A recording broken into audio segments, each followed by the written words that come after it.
Well, good evening, and thank you for tuning in to another week with Fathers Who Care. Listen, it's always a pleasure to come to you each week, the viewing audience, with guests, individuals that we think you should know, with information that we think you should know about what's going on in the neighborhood, how people, what's happening, what's trending, what's new. And I mean, today is unlike any other day. We're going to keep on keeping it 100 up in here. We got so much information we want to share with you about different things that's going on in the neighborhood. I'm going to introduce to you in a minute one of my dear friends and mentors in the neighborhood. Those who know them well. Those who don't, we're going to introduce them to you tonight. None other than Donald Dew, who's the CEO of Habilitative Systems, Inc. on the west side of Chicago, who's doing a lot of good work with our wellness center, with all the transitional things going on with the seniors housing, all the kind of good stuff. So people are really benefiting and being empowered. And I have to preference this before we go too far. I'm in love with that wellness center that's on Madison, 4133 on Madison, for folks who may be traumatized, folks who are going through changes, and a deterrent for folks going to jail. Yes. They can go to this facility if they're going through some challenges, and this facility will empower them, will provide them with different type of resources and support. And I think you all should get in touch with the HSI and find out more about the center. But tonight we want to do something a little different. Of course, we want to continue to always talk about what can we do as community stakeholders to empower each other and bring about some different levels of education, awareness, and empowerment to our people. But we want to talk specifically tonight about these certain trends going around. One in particular is called this census thing. Mm-hmm. Now, I'm aware of the census because I've been in meetings with you almost every week. Right. So, right. Literally, right? Literally. And so folks are actually being educated, even though we know some of what the census is about. We are always educating each other on various different elements with the census. But I want to go ahead and start this show off with first introducing to some and presenting to the others none other than Mr. Donald Dew. As I shared with you, he's the CEO of HSI Habilitative Systems, Inc. And I can speak on him as a legend. I can speak on him as being an anchor in the community. I can speak on him for standing on the shoulders of so many others before him and continuing to empower the least of them. I can talk to you about his heart for the people. I can talk to you about always being there when people need him. I can talk to you on and on and on about this man because his heart is right. And his heart is right because he loves what he do, and he's called to do the work that he's do. So without any further ado, I'm going to cut through all of that and just leave it like this here, that he's a servant for social change. He's a man of substance and a man of purpose, and he believes in not just hanging around trying to talk to people. He believes in making a difference in empowering people, engaging folks, and enlightening folks the same. Well, with that being said, let's get right down to it. I'm gonna be a little different today, in that I'm gonna push a lot of questions on you today, Donald. In that I like to be enlightened, if you don't mind. I would like the audience to be enlightened. So those who are watching tonight, we're gonna be talking specifically tonight on how can we continue to work together to empower, engage, and enlighten our community. Our community. Specific, our community. Last week we had Tio on. Mm-hmm. And so it was unapologetic last week. All right? All right now. If you understand. Yes, sir. All right? We do. And so we said that what we wanted to do is we weren't going to minimize our issues and our concerns, but we're going to accentuate and highlight the need for us to come together and understand that we're one. Yes. But let's get back to some of them values. All right. Where we were really caring for each other, to empower each other. Yes. Let's get back to those values. Yes. Where we really had a profound love for each other, because folks are losing hope right now. Yes. Folks are in a state of disbelief. They are desensitized. They are traumatized. All of the ties. All right, literally. Right. In our community. Yes. And so it's really time that those of us who know better do better. Right. So I'm thankful, as always, Donald, for your involvement, for your input, your wisdom, and education. But I want to be specific tonight.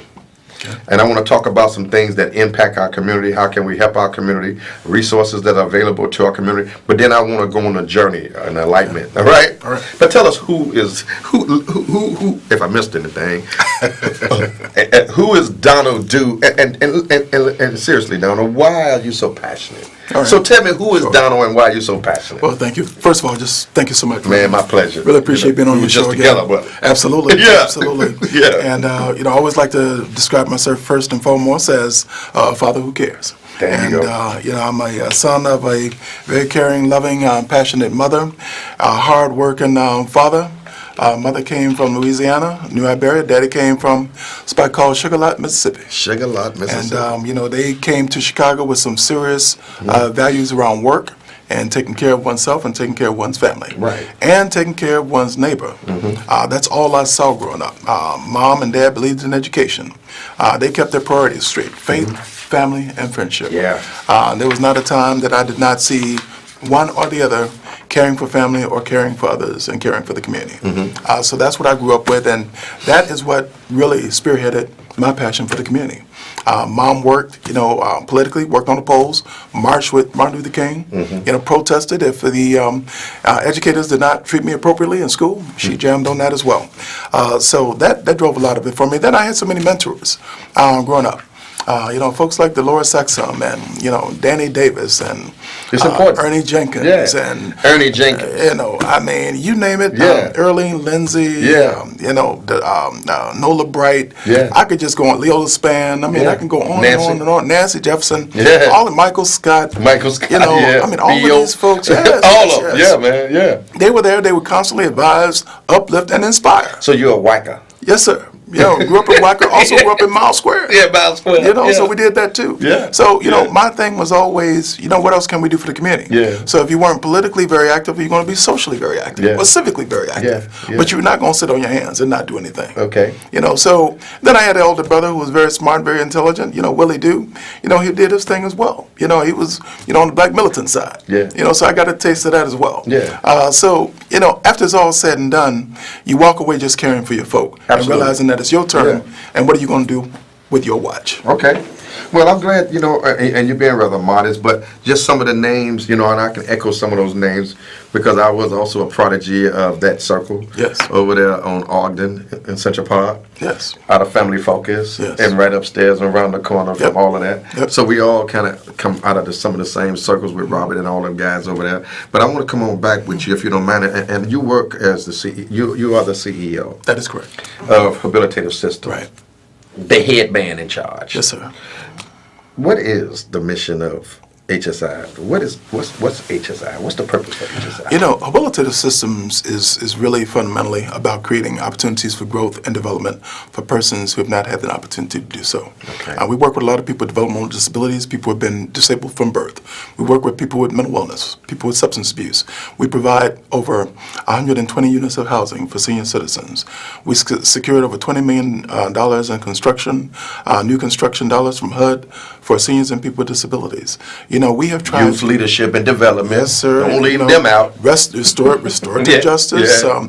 Matter of fact, in our restorative justice program, we had over 100 kids that we served over the last couple of years. Not one of those kids re-entered the juvenile justice No, can you system. repeat that, please? Not one of those children, out of the 100 plus that we served, went back into the juvenile justice system. It works. It really, really does work. Tabitha House Recovery Homes, Yeah. Halfway House for Men in Recovery. Basically, we have looked at every challenge that our community has been having and tried to be responsive to community need. And you did it with love. Absolutely. And absolutely. you have a robust staff of Yes. folks who echo your sentiments. I'm just being frank with without you. a question. It comes down the Yes, line. yes, I mean, yes. It comes down the line. Everybody feels that. Yeah. Working at HSI is not a job. It's a mission. It's a Yeah, passion. yeah. You feel it. It's part of HSI family. It's kind of hard not to. That's what it's all about. So with that being said, and thank you, I just wanted to kind of let folks know who you are and what you represent. Thank you. And I want to also encourage them, if they're interested in learning more about HSI, could they get your website and your phone Absolutely. number? Our website is www.habilitative.org.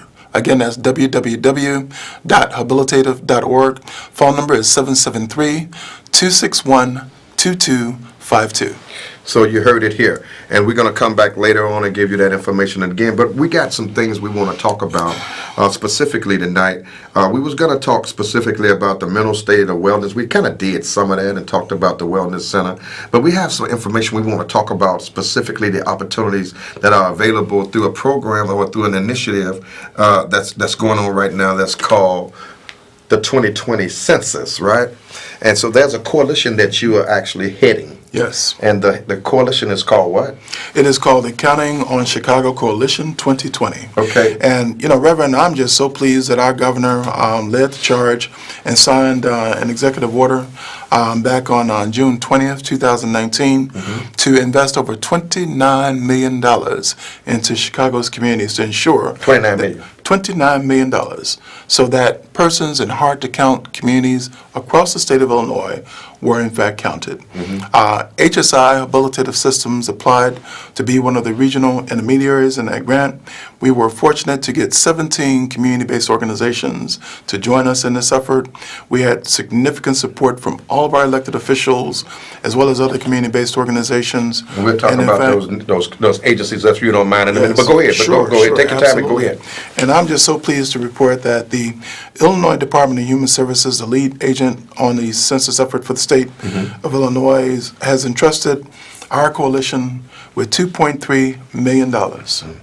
Reverend, that is the largest allocation of funding for the community grassroots census effort that was released. So now people are looking at 2.3 million and saying, wow, that's a whole lot of money. Yes. So tell the folks, since you brought it up, what those $2.3 million is going to do, what is it earmarked for? The first thing that we, of course, looked at was a work plan that would really get into the grassroots, knocking on doors, being involved with our churches, attending various political events, recreational entertainment events, but really doing significant outreach and community education. And engagement. Through your partners. Through our partners. Right. And so every partner will get a percentage of those dollars. So, when you divide that 2.3 million, you don't have a whole lot that That's my any point. one particular organization That's is my getting. point. Right. So you're looking at allocations of $50 or $100 or $200,000 per organization. So it's not a whole lot of money. But when those organizations begin to add those dollars to the overall budget, and this particular census strategy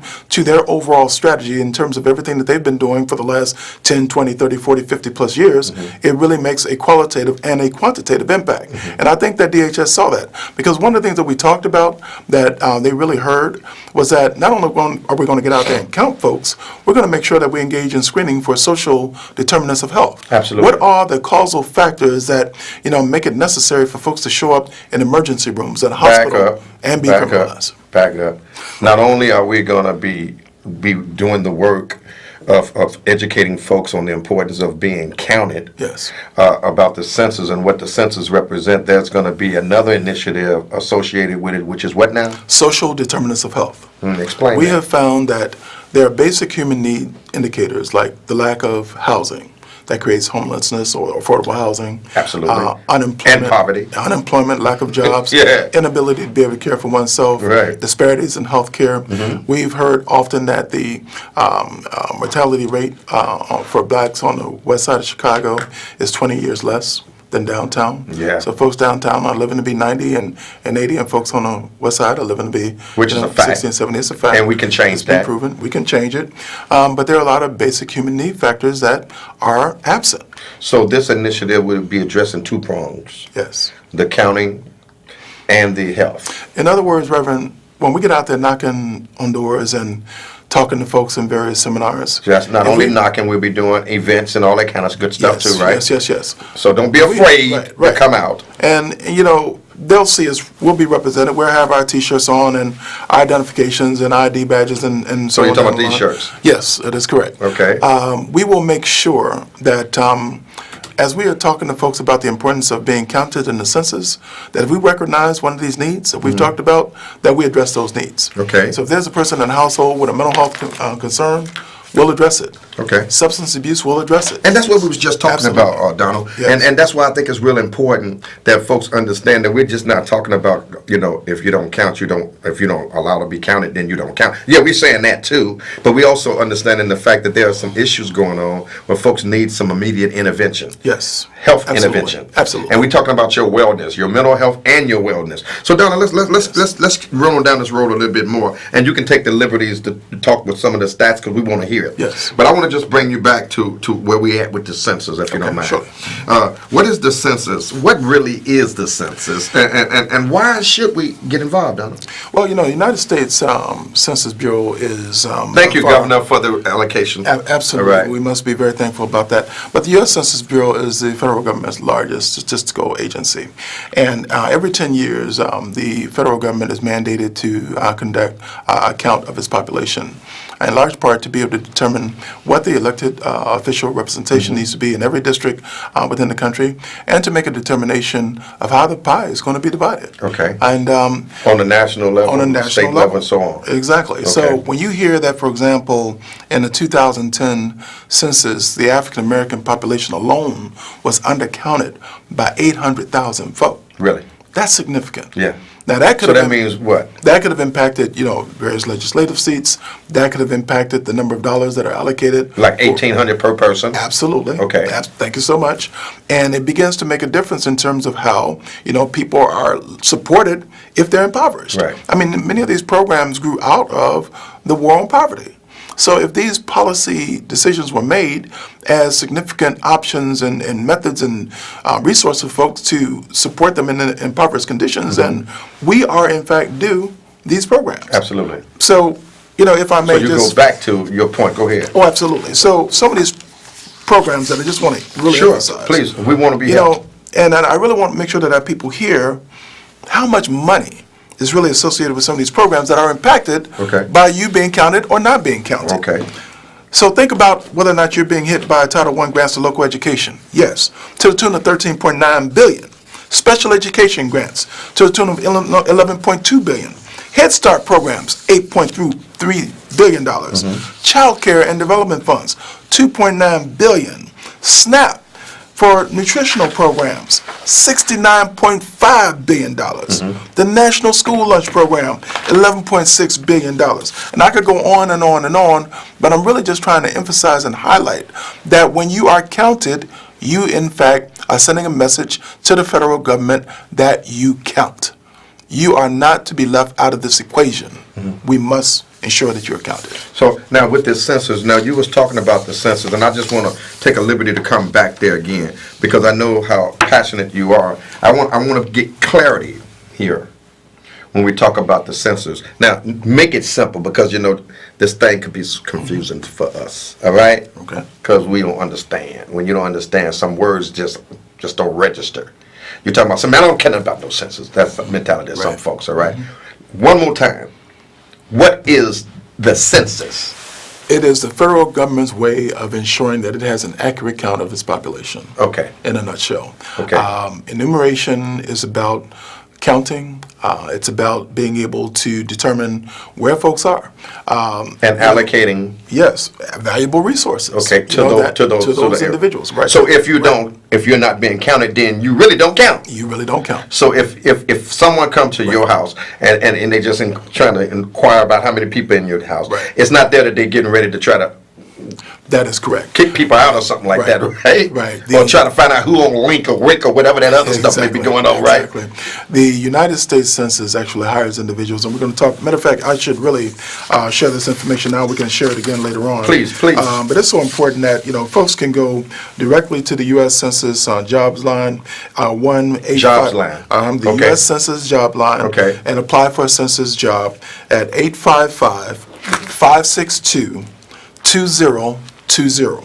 Again, that number is 855-562-2020. So folks can apply online, they can Yes. make the phone call, and these, what you just referenced was for the people to become a census taker. Census taker. And they can apply online at 2020census.gov/jobs, Right. and the number that you gave, and it's great pay, flexible hours, weekend pay, paid trainings. Right. So there's opportunities now for folks to make some money. Absolutely. Okay, go and ahead. You got to apply for these jobs now because Census Day begins April 1st of 2020. Okay. So after that particular time, folks are going to be knocking on your door. They will have their property identification from the U.S. Census. They will have all the materials, for you to complete, Right. so that there will not have to be a question. Now, if you have some concerns about whether or not you want to invite anyone to your home, you can contact your elected official. You can attend your aldermanic meetings. You can contact the Counting on Chicago Coalition 2020. Right. You can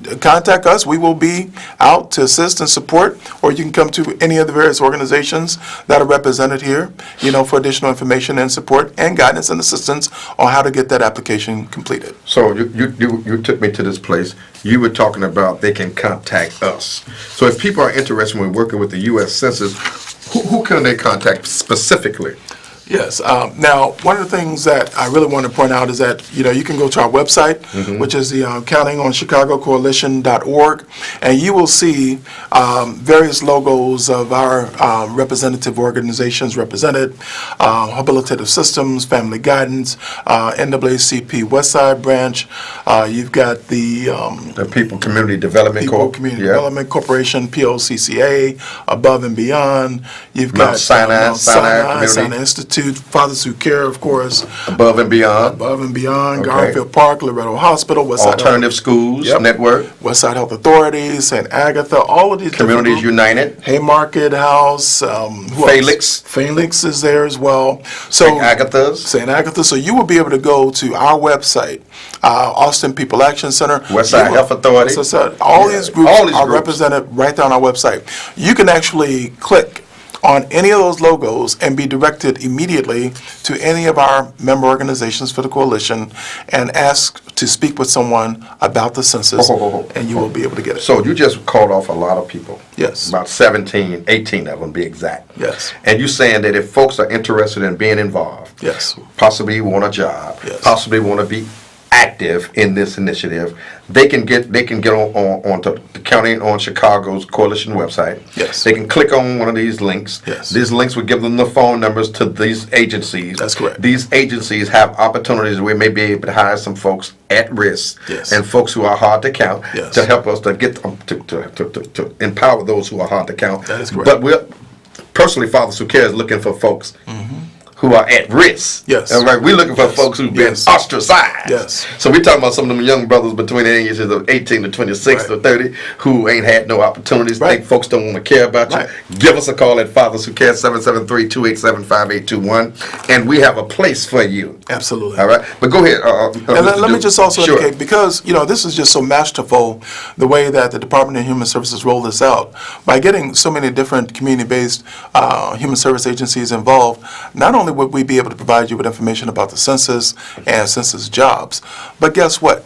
Just like Reverend illustrated, we're also going to be hiring. So we'll be hiring folks for census jobs. We may be hiring you just for jobs within our respective organizations. Absolutely. So Opportunity. there's just tremendous benefit. So not only do you get a chance to serve the community, but you get a chance to work within the community, and you get a chance to contribute significantly to the economic development of the community and its welfare.